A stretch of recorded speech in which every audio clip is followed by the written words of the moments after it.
مجھے یہ بھی کہنا ہے کہ تعلیم اور صحت دونوں بہت اہم ادارے ہیں اور دونوں پہ بہت کام ہونے والا ہے.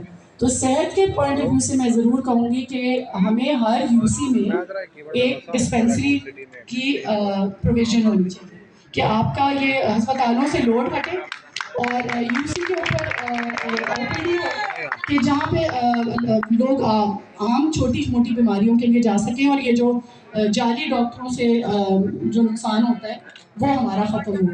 تو آپ سے یہ گزارش ہے، یہ دو چیزیں آپ نے ذہن میں رکھنی ہیں جب بھی آپ انشاءاللہ اس عہدے پہ پہنچیں گے. بہت شکریہ. امریکہ کبھی بھی طاقتور سٹیٹ نہیں بن سکتی. امریکہ نے حقوق دیے، وہ ایک طاقتور سٹیٹ بن گئی. آج آپ کو اپنے حقوق کے حوالے سے، ہمیں اپنے حقوق کے حوالے سے اپنے گھروں سے نکلنا ہے. اور وہ لوگ جو ٹیلی ویژن پہ بیٹھ کے تبصرے سنتے ہیں، تبصرے کرتے ہیں یا رائے دہی کرتے ہیں، ان کو بھی آپ نے کہنا ہے کہ یہ پاکستان آپ کا ملک ہے، پاکستان ہمارا گھر ہے، پاکستان ہماری امیدوں کا مرکز ہے. پاکستان کو عظیم مملکت بنانے کے حوالے سے جتنی ذمہ داری عمران خان کی ہے اتنی آپ کی بھی ہے، اتنی بچے کو بھی ہے، اتنی عورتوں کی بھی ہے، اتنی بزرگوں کی بھی ہے. پاکستان کی تاریخ میں جائیں تو یہ جو بر صغیر ہے انڈیا، انڈیا جو پہلی 16 صدیاں ہیں، یہ جو ماڈرن تاریخ ہے اس کی پہلی 16 صدیوں میں 12 صدیاں 4 صدیاں انڈو پاک جو ہے یہ دنیا کا گروتھ انجن تھا. اور جس دن یہاں پہ انگریز آئے تھے اس دن اس کا دنیا کے جی ڈی پی میں 24% شیئر تھا. 24% دنیا کی دولت اس خطے میں پیدا ہوتی تھی. اور اس خطے میں 3 علاقے تھے، پنجاب، بنگال اور بہار. یہ 3 علاقے تھے جو دولت کا مرکز تھے. لیٹر سٹیج پہ آ کے ٹیپو سلطان جب آیا تو اس کے بعد سرنگا پٹم کی ریاست نے تھوڑا مقام حاصل کیا، ورنہ یہ 3 خطے تھے. جو ان 3 خطوں پہ جس کی حکومت ہوتی تھی وہی ہندوستان کا بادشاہ سمجھا جاتا تھا. ان 3 خطوں میں سے 2 ہمارے پاس آ گئے، آدھے آدھا پنجاب آ گیا یا آدھے سے زیادہ پنجاب آ گیا اور آدھا بنگال آ گیا. اور 2 ہمارے پاس کیوں آئے کہ جتنے حملہ آور تھے باہر سے آئے وہ فرٹائل علاقے جو تھے، زرخیز علاقے جو دولت کا طاقت کا مرکز تھے وہاں پہ وہ کنسنٹریٹ کرتے تھے.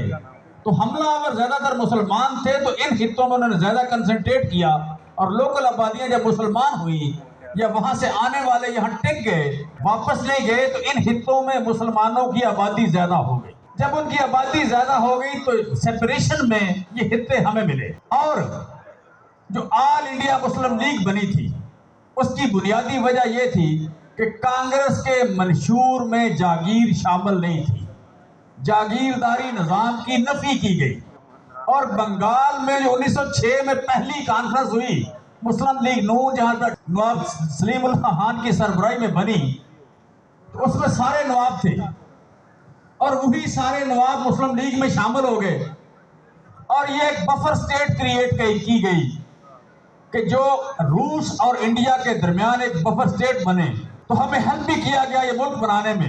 تو اس سے ہماری بدقسمتی یہ شروع ہوئی کہ ہمارے ہاں سارے لیڈر جاگیردار تھے، سارے لیڈر کمپرومائز تھے.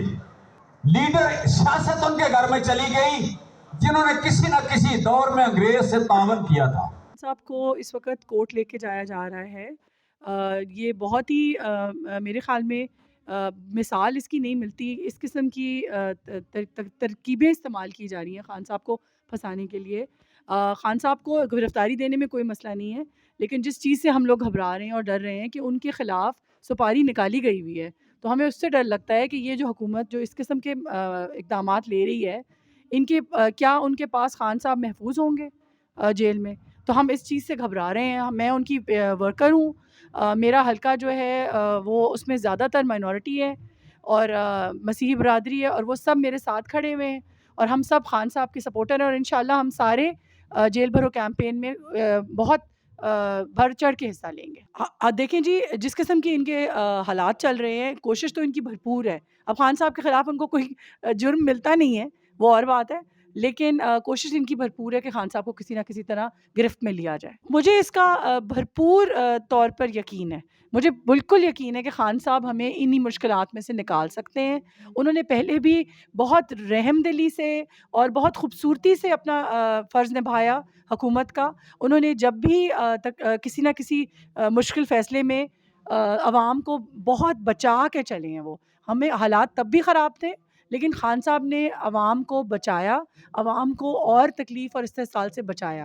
اگر ہم دیکھیں تو کووڈ میں لاکھوں کی تعداد میں لوگ انڈیا میں مر گئے.